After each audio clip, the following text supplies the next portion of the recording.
여야가 10.9% 인상으로 결정된 내년도 최저임금을 두고 설전을 벌이고 있습니다.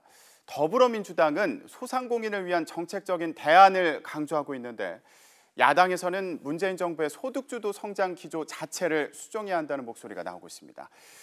네, 국회 가보겠습니다. 조태영 기자.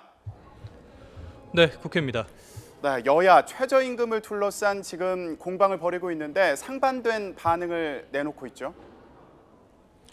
네, 그렇습니다. 먼저 더불어민주당부터 살펴보면요. 최저임금에 민감한 업종의 고통을 이해한다면서도 이 문제를 을과 을 또는 을과 병의 갈등으로 몰아서는 안 된다고 강조했습니다. 소상공인과 취업자의 갈등이 우려된다는 전망에 대한 답변인 셈인데요. 추미애 대표는 오전 회의에서 소상공인이 어려움을 겪는 원인은 대기업의 갑질과 불공정한 계약, 높은 임대료 때문이라면서도 소상공인이 목소리를 내기 어려운 현실에서 최저임금마저 인상되니 고통을 호소하는 상황을 이해하는 만큼 소상공인을 위한 지원 방안을 보완해야 한다고 말했습니다. 반면 야당은 대체적으로 부정적인 반응입니다. 자유한국당 윤영석 수석 대변인은 급격한 최저임금 인상으로 일자리는 줄고 물가는 올라 최저임금을 얻고 일자리는 잃게 될 것이라고 지적했습니다. 이어 실현 불가능한 공약은 국가 경제를 위해 과감히 폐기해야 한다고 강조했습니다. 바른미래당의 김동철 비상대책위원장 역시 저소득층 일자리가 감소하는 상황에서 최저임금을 급격하게 올리는 건 현실과 동떨어진 문재인 정부의 인식을 보여주는 것이라며 아직 최종 결정이 남아있는 만큼 문재인 대통령이 직접 나서 결단해야 한다고 재심의를 요구했습니다. 자유한국당과 바른미래당은 오늘 오후 최저임금 인상의 직격탄이 우려되는 편의점에 방문하는 등 최저임금 문제에 공동 대응에 나설 방침입니다. 민주평화당의 장병환 원내대표도 소상공인과 자영업자가 벼랑 끝에 몰리게 됐다며 정부가 경제정책의 기조를 근본적으로 수정해야 한다고 목소리를 높였습니다.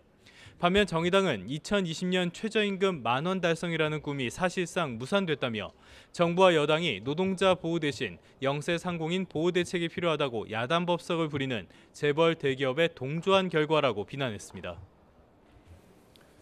네, 국회에서는 후반기 원구성도 아직 진행 중인데 조금 전에 문희상 신임 국회의장과 여야 원내대표단이 처음으로 국회에서 만났다고요? 네, 조금 전 오전 11시였습니다. 20대 국회 후반기 국회의장으로 선출된 문희상 의장 그리고 여야 교섭단체 원내대표가 만났습니다. 사실상 상견례 성격이 강한 자리였는데요. 이 자리에서 여야는 상임위원회 구성은 물론이고 7월 임시국회에서 처리할 쟁점 법안 등 현안을 논의했습니다. 자유한국당의 김성태 원내대표는 비대위원장 선임과 상임위원장 선출 문제 등을 논의하는 당 의원총회가 길어져 다소 늦게 참석했습니다. 문 의장은 본격적인 논의에 앞서 진보와 보수 구분 없이 협치를 통해 국정을 챙기고 민생 문제를 해결해 나가자고 강조했습니다. 일단 여야 오늘 오후에 국회 본회의를 열어서 후반기 상임위원장 선출을 마무리할 예정인데요. 여야 모두 본회의 이전까지는 당내 경선 등을 통해 상임위원장 후보를 모두 확정할 방침입니다. 본회의에서 16개 상임위원회 위원장이 새로 선출되면 사실상 후반기 원구성 마무리되는 셈입니다. 다만 교육문화체육관광위원회를 분리해 신설되는 교육위원회, 또 문화체육관광위원회 등 두 곳은 법 개정이 필요한 만큼 일단 오늘 오후에 국회법 개정안을 처리한 뒤 오는 26일 본회의에서 위원장을 선출하기로 했습니다. 지금까지 국회에서 YTN 조태현입니다.